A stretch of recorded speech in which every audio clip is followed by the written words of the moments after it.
Alright, I am back with another Outriders video, and you know what I just noticed? That if you like blow this up and look really carefully, you can see the ghost of Evie sitting on the couch reflected in the TV, so she's always watching.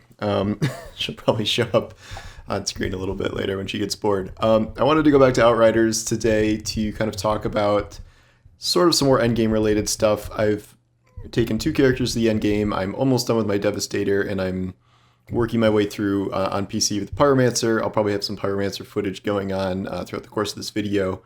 I wrote an article about like kind of the current problems with expeditions, but the one thing that really seemed to touch a nerve with a lot of people is the idea that I'm going to scoot over. That is not centered. There we go. The idea that there are a number of enemies in the expeditions and in the campaign, but these problems kind of get amplified in the expeditions that are, for lack of a better term, just BS enemies.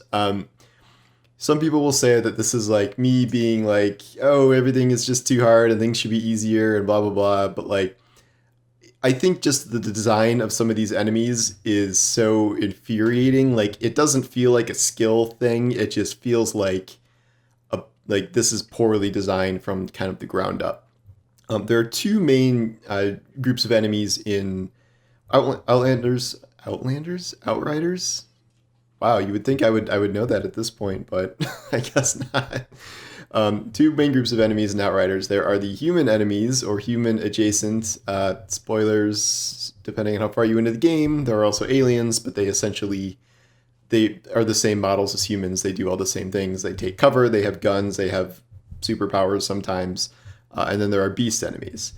For the most part, I think Outriders does a pretty good job with its human enemies or humanoid enemies segments, where those don't feel quite as problematic. Those areas are always pretty, the environments are really diverse. Like, you can go up and down stairs and multiple levels. You can run around cover or pillars or, whatever. And then enemies are always, constantly taking cover and flanking, and you have to kind of root them out. I would think the one problem that I have with humanoid enemies is the sniper. I've never seen a sniper in a game that operates quite like this one, where you cannot counter snipe them pretty much without taking damage. Like, it is borderline impossible to try and take the snipers on in like anything resembling a normal way, like aiming your long range gun at them and shooting them outside of very specific circumstances without taking damage. The way to deal with snipers is kind of just to bum rush them with hopefully a class that has a teleporting ability like Trickster or Devastator, and just clear them out. That's usually what I do in maps, is like I just immediately go and find the snipers, kill them, because just dealing with them otherwise is an enormous pain. And then God forbid you get a boss sniper, and that's even worse, because they will still be sniping you at close range, and they can one-shot you. And at higher difficulty, snipers can one-shot you close to full health. Like, I don't know about like challenge tier 15, but just that they don't miss. Like, their aim is absurd, their reaction time is absurd. But that's kind of the only class of enemies I'd say isn't great, and I think the human encounters are probably my favorite, and they do most things right. I think the bosses in the human encounters, which are usually the anomaly-powered people, are fine. They don't really seem too cheap, generally speaking. Some things are annoying, like the Phoenix aura that just resurrects a bunch of enemies or themselves. Them spamming healing skills is not amazing, but they can be interrupted, and it's okay.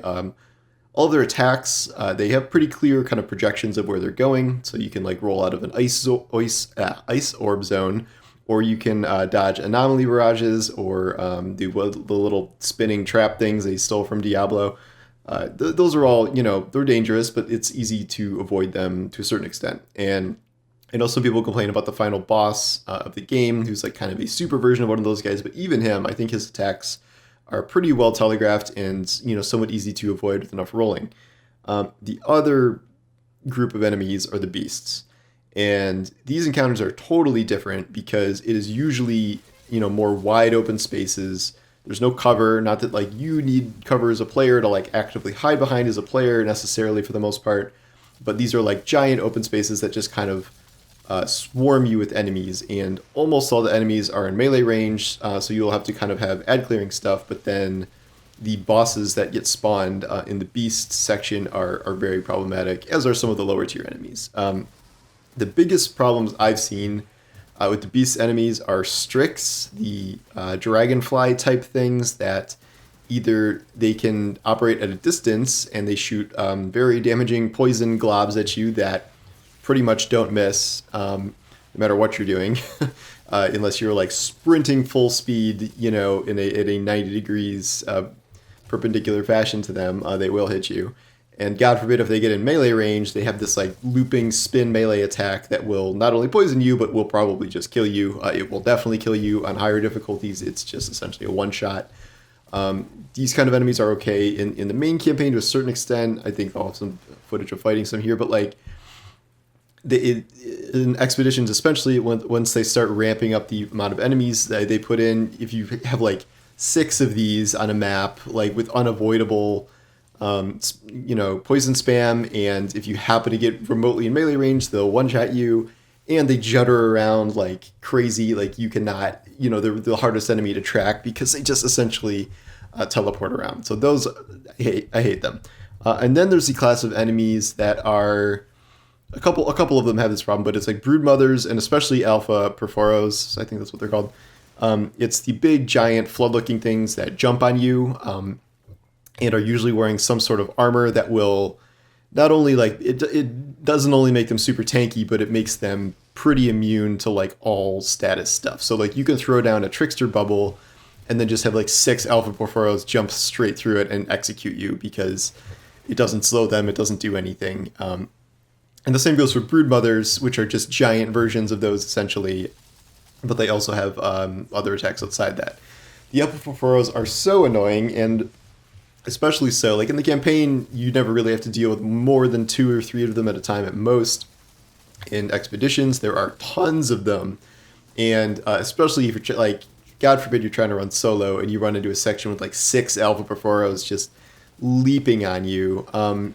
And between that and the Broodmother leap attack, especially, like this game makes it borderline impossible to dodge leap attacks pretty much no matter what you do. One of the only defenses for leap attacks is to freeze an enemy, whether that's with freeze or time slow or ash or something. That's like a way to kind of stop being leapt on. But because these enemies are always immune to all statuses, it never works, and so they just kind of instantly collapse on you, and you just don't want to be like anywhere in the same zip code as them, but that's not always possible given the layout of the level.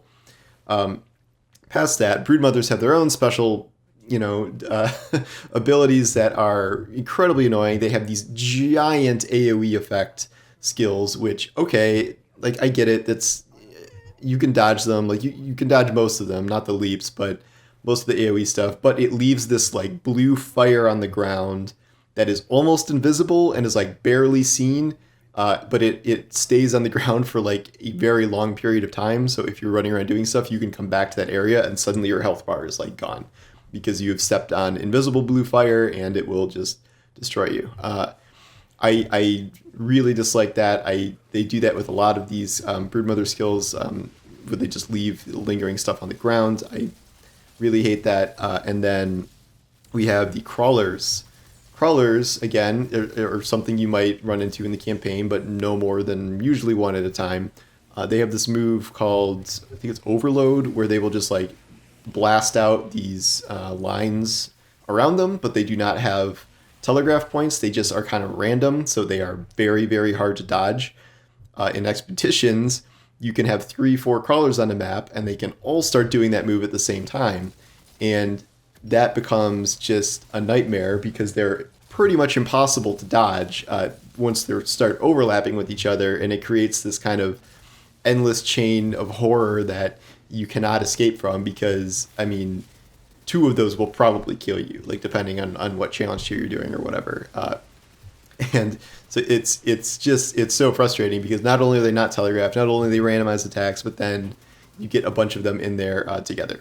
And all of this stuff combines to make for kind of a very frustrating experience because you have to combine all of the problematic enemies that just feel kind of cheap and unfair with the system that they have set up for expeditions where, among other things, if you are trying to revive a dead enemy, you cannot be taking any damage, essentially, as you're trying to res somebody, which is very obviously not how a game like Destiny works. you have to be pretty much so you have to clear the room yourself before trying to revive a partner, or you have to like spam a time bubble down or something and heal them that way. But if people are doing AoE moves on the ground, or if Bophoros are jumping at you, that doesn't matter either. So resing enemies is really hard. Resing friendlies is really hard. And then the way the system works with wipes and checkpointing and solo play, where one death in solo means you have to start the entire thing over again. A wipe will send you, all the way back essentially, and it's very unforgiving in a way that is not enjoyable. And I feel like your deaths most of the time are not like just you being bad and like outplayed by the enemies. It's a lot of these kind of enemy combinations that don't feel kind of like you even have a chance. I think the game has shown that they can create enemy encounters that are both difficult, but also, that you feel like you're kind of on an even playing field. I think the humanoid enemy encounters are like that. I think the beast encounters are just horrible in comparison. Like they're so poorly designed. Like in the campaign, I thought they were okay because there are like limits on them. Like you will fight like one beast boss at a time, maybe two ever, and then you'll be rushed by enemies. There'll be dragonflies and whatever, but it is usually somewhat manageable. But things just go kind of crazy in expeditions where they just triple the amount of stuff that you fight. And while that is okay for some of the human segments, it does not work well at all for the beast segments, and it feels way too overwhelming. The other issue, kind of on top of all of this, is enemy scaling, and it's both scaling by challenge tier in terms of how much damage some of these high-end enemies do at the top, but also scaling in terms of party size, where sometimes it does feel like the better option is to run solo because you can actually do what feels like meaningful damage to enemies, whereas you're in a group and they scale the enemies up to 3 people and it becomes like bullet sponge city. And like that alone can kind of destroy some of your builds, because I know people are building based on the skill that if you get a kill, with X% of your magazine left, then it refills your ammo and you keep going and going. But like tankier enemies just will kill that build outright because it's like the scaling is so high that you can no longer function that build that way. And like that's true of that, but it's true of a lot of builds too. And it feels like an entirely different kind of set of circumstances when you have 3 players or they're doing something solo, and you never really know what you're going to get when you get into a game, because you might not find a match. I would say most of the time I'm getting a match with 2 people instead of 3. And then sometimes there's 3, which, is good in some regards, but it makes enemies so tanky that it is a bit exhausting. So to me, it's a little bit annoying that the first patch they did is something that nerfs like really powerful Outriders builds, and they didn't touch enemies at all. And I think the priority should be bringing some of these enemies in line, like not to make everything, just easy in a cakewalk, but I think some of the enemies I mentioned are problematic to the point of like, throw your controller down, like, screw this game. Like, it's not like the challenge is too much. It's just like the design of these enemies is anti-fun at its core. And I don't think that's something that should really be maintained to the degree it is. I'm sure there'll be a lot of people saying like, oh, you just got to do this, this, and this, and it's so easy and whatever. But like, I don't know. I found the majority of people seem to hate all of these enemies as much as I do. So I don't think I'm alone in this. But that's just kind of my thoughts about where, all these enemies are in the campaign, but all of this stuff is dramatically kind of more at the forefront when you put them in the end game, and there's a timer on things, and they have triple the health all of a sudden, and all these high challenge tiers. So it really escalates, and those problems become like, you can handle them in the campaign, but not so much in the expedition, depending on what you're running, and depending on your teammates and a lot of stuff. So I hope they tone them down. We'll see. I don't know how often this game is going to get patches. I know it's not live service, but not being a live service game doesn't mean you don't get patches or like don't try to balance the game at all. So I've seen that narrative take shape, but I don't think that's like really how it works. So so those are my thoughts, and feel free to let me know if you agree or disagree, or let me know what enemies you think I may have missed that are also annoying.